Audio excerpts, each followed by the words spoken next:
Project किस्से कविताएं में आपका स्वागत है। आगामी कुछ अंकों में हम सिक्किम राज्य के कोकथांग शिखर, जो लगभग 20,600 फुट ऊंचा है, की ओर चलेंगे।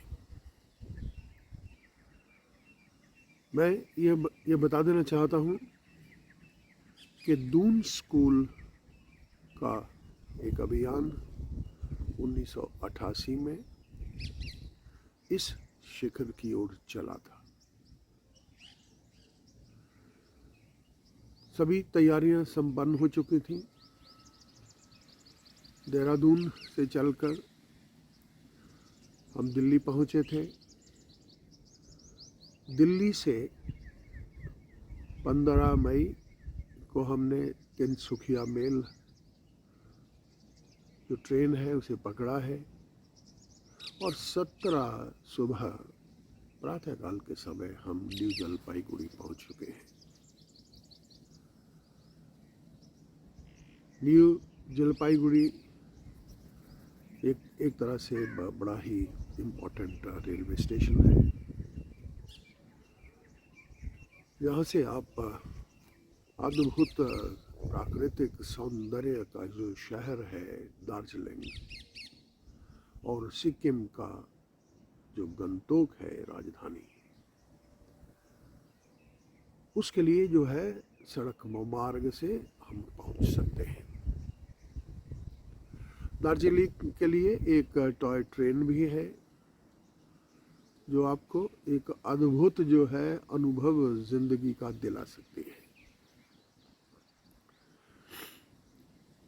जैसे हमें संकेत दिया गया, बागडोगरा में दून स्कूल के एक पूर्व छात्र जनरल बराड़ थे, उनसे मुलाकात की ताकि यदि किसी तरह की अभियान को सहायता की ज़रूरत है तो हम उन्हें उनके साथ जो है संपर्क कर सकें। 2-2:30 बजे के आसपास गाड़ी जो है गंगटोक की ओर चल दी है। तिस्ता नदी के किनारे किनारे मार्ग है। तिस्ता बाजार के ऊपर एक झूला पुल सा बना है जिसके जो लेफ्ट साइड जो है वह एक तरह से कह सकते हैं कि बंगाल का क्षेत्र है, यानी दार्जिलिंग का मुख्य भाग। और जैसे ही हम इस झूले पुल को क्रॉस करके दाहिनी ओर आ जाते हैं तो सिक्किम राज्य शुरू हो जाता है। सिक्किम राज्य का जो तिस्ता बाजार जो शहर है, छोटा सा शहर था 1988 में। सजी धजी दुकानें हैं और उसमें जगह जगह चमचमाती बोतलें सिक्किम स्पेशल की दिखाई देती हैं और दिखाई देती हैं हर दुकान पर सुंदरियाँ जो लोगों को आकर्षित करती हैं। संभवतः हो सकता है उनकी जो बिक्री का अधिक माध्यम रहता होगा। सिक्किम राज्य में प्रवेश करते ही जो सड़क है उसकी स्थिति बहुत अच्छी है और पहाड़ के जो कोने हैं सड़क के साथ साथ उसमें सुंदर बोगनविला की झाड़ियाँ हैं, खिले फूल हैं उनमें। बहुत अच्छा लगता है जब आप इस क्षेत्र में से गुजरते हैं। मैंने कम से कम इस प्रकार की फूलों से लदी हुई झाड़ियाँ सड़क के किनारों पर कहीं नहीं देखी है। हमारा जो कारवां है वो बढ़ता हुआ गंगटोक पहुंच गया है। श्री लेपसोंग भूटिया जो पर्यटन विभाग के सचिव थे, उन्होंने हमें रिसीव किया है क्योंकि इस अभियान की पृष्ठभूमि में 2 लोग बहुत ही महत्वपूर्ण थे। मिस्टर रामचंदानी तो मुख्य अध्यापक दून स्कूल के थे ही, उसके साथ साथ ताशी नमग्याल एकेडमी के प्रिंसिपल श्री फ्रांसिस फैंथम हैं और तत्कालीन मुख्यमंत्री श्री नर बहादुर भंडारी साहिब हैं। हमें अच्छी आरामदायक जगह जो है उसमें ठहरा दिया गया है। गंटोक का एक सुंदर शहर है, अच्छा लगता है आपको यहाँ घूमते हुए। सजे धजे लोग हैं, सजी धजी दुकानें हैं, एक प्राकृतिक जो अलौकिक दृश्य है वो दिखाई देता है यहाँ पर। पर्यटन विभाग क्योंकि हमारी सहायता कर रहा था, उनके साथ मीटिंग्स भी हुई हैं, चर्चा भी हुई है अभियान को। अब हमें जो टेक्निकल गियर्स है, पर्वतारोहण से जुड़ा हुआ जो टेक्निकल सामान है उसे लाना होगा दार्जिलिंग से। दार्जिलिंग में एक विश्व प्रसिद्ध हिमालयन पर्वतारोहण संस्थान है जहाँ से तेंजिंग नोर्गे जुड़े रहे, उधर जाना है। परंतु सबसे बड़ी समस्या क्या है, उस समय गोरखा फ्रंट के कारण जो है, गोरखा लैंड के जो लोग हैं उससे जुड़े हुए, उनके कारण चारों तरफ परेशानी ही परेशानी है। दुविधा में हूँ कि कैसे क्या किया जाए। क्या मैं आर्मी की सहायता लूँ ताकि वहाँ से सामान आदि लाया जाए, परंतु पर्यटन विभाग के लोगों ने स्पष्ट रूप से कहा कि ऐसा मत करिए, क्योंकि यहाँ जो आंदोलनकारी हैं उनकी जो मुख्य लड़ाई है, मुख्य जो विरोध है वह आर्मी से है या जो है यहाँ की पुलिस से है। सिविलियंस के लिए किसी तरह की कोई समस्या नहीं होती। इस तरह से प्रातःकाल 19 की हम चल दिए हैं दार्जिलिंग से। तिश्ता बाजार क्रॉस किया है, लेफ्ट साइड में आ गए हैं। अब दार्जिलिंग के लिए सीधी चढ़ाई है चाय बागानों में से होते हुए। लगभग 30 किलोमीटर का जो रास्ता है चाय बागानों में से होते हुए जोड़ बंगला तक है। चल दिए हैं, थोड़ा सा तनाव ज़रूर है, पता नहीं कैसी स्थिति से सामना करना पड़ेगा आगे।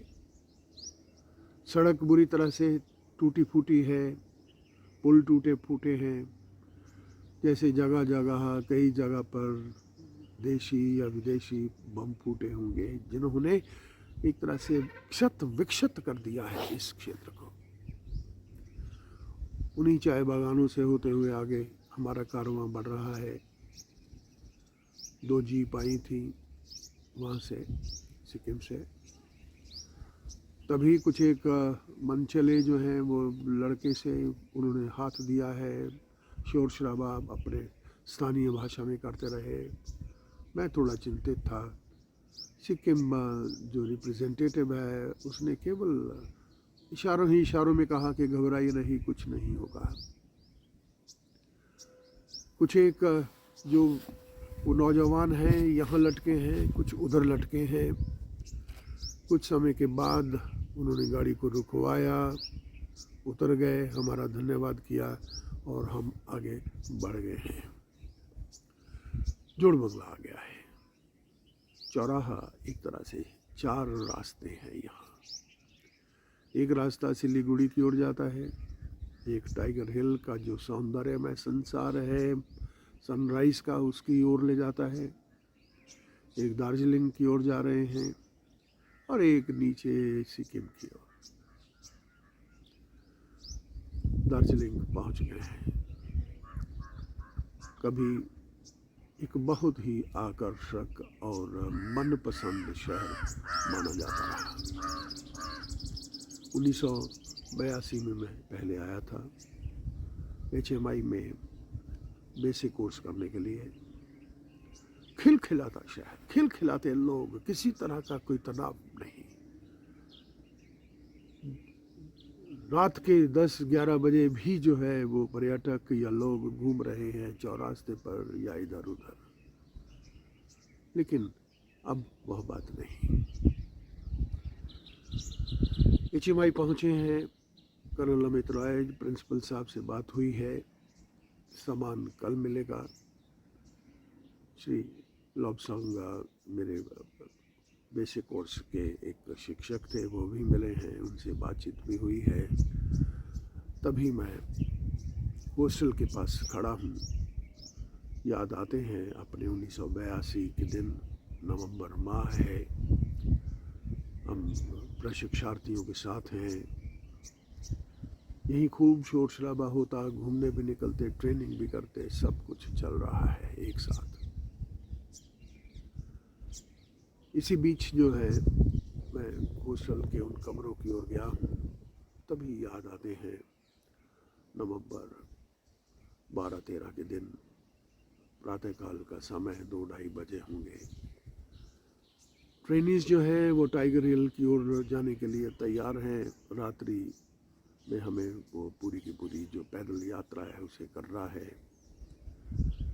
चौरास्ता, नॉर्गे रोड आदि होते हुए हम जोड़ बंगला पहुंच गए हैं। 4:55 हो गए हैं। टाइगर हिल बहुत दूर नहीं, शोर शराबा उभरना शुरू हो गया है। तभी क्या देखता हूँ कि पूर्व दिशा में हल्की मुस्कान लिए जो है लाली उभर आई है, जिसका प्रभाव उत्तरी ओर की जो पहाड़ियां हैं, कंचनजंगा आदि, उन पर भी पड़ने लगा है। धीरे धीरे वो जो लाली है बाल सूर्य की, वो उभर आई है। शांत चित्त लिए वो धीरे धीरे बालक मुस्कुरा रहा है। अरुणोदय, दिशाएं मुस्कुराने लगी हैं। फोटोग्राफरों का जो शोर शराबा शुरू हो गया है, लोग भी जो हैं वो अपनी फोटोग्राफी में मस्त हो गए हैं। दूर पूर्व की ओर एक घाटी है और उसमें से उभरता हुआ वह जो सूर्य है, जैसे जैसे सूर्य जो है वो ऊपर उठ रहा है, उसकी लाली जो है वो थोड़ी कम होने लगी है, उसका जो तेजोमय स्वरूप है वो उभरने लगा है और दिशाएं चारों तरफ वो मुस्कुरा दी हैं। अद्भुत दृश्य है वह। तभी मुझे याद आया माउंट आबू के सूर्यास्त का समय, सनसेट। माउंट आबू में पहुंचे हैं। एक स्थान है जहां से पूरे का पूरा जो प्लेन है आगे स्पष्ट दिखाई दे रहा है। बैठ गए हैं, सूर्यास्त होने वाला है और सूर्य जो है वो गोलाकार, वो धीरे धीरे उसी तरह से ज़मीन में समाने लगा है। धीरे धीरे जिस तरह से स्विमिंग पूल में तैराक की जो स्विमर है उसकी जो क्रियाएं हैं वो स्पष्ट दिखाई देती हैं, उसी तरह से वो सूरज उस दूसरे लोक की ओर जाता हुआ धीमे धीमे तैराक की तरह दिखाई दे रहा है। समय बढ़ने के साथ सूर्यास्त के उस सूर्य की जो क्रियाएं हैं बिल्कुल धीमी है, उसमें चौंधियाने की शक्ति नहीं है, जैसे वो दिन भर के अनुभव को अर्जित करके इस संसार से विदा ले रहा है। अद्भुत दृश्य था। अभी मैं इस दृश्य की कल्पना में ही व्यस्त था, तभी पश्चिम ओर से गोली चलने की आवाज़ आई। कर्नल अमित रॉय साहब कहने लगे कि जाकर के पहले रैन बसेरा ढूंढ लो, क्योंकि आजकल ये स्थान पूरी तरह से डिस्टर्ब है। शायद खान पान आपको मिल पाए ना मिल पाए, जितना जल्दी होगा आप अपना स्थान ढूंढ लीजिए, कल बात करते हैं। और उनसे विदा लेकर के हम पोलोनिया होटल में पहुँचे हैं। सुंदर होटल है, लेकिन हमारे अतिरिक्त और कोई नहीं। अगले दिन सामान लिया है, गैंगटॉक पहुंच गए हैं और अभियान दल जो है वह चलने के लिए तैयार है। अपने लक्ष्य की ओर, पहले हमें युक्सम की ओर चलना होगा, क्योंकि युक्सम तक बस पहुंचती है। अब इतना ही, फिर मैं आपके पास आगे की कथा लेकर के शीघ्र ही आऊँगा। इंतज़ार कीजिए। आपका बहुत बहुत धन्यवाद।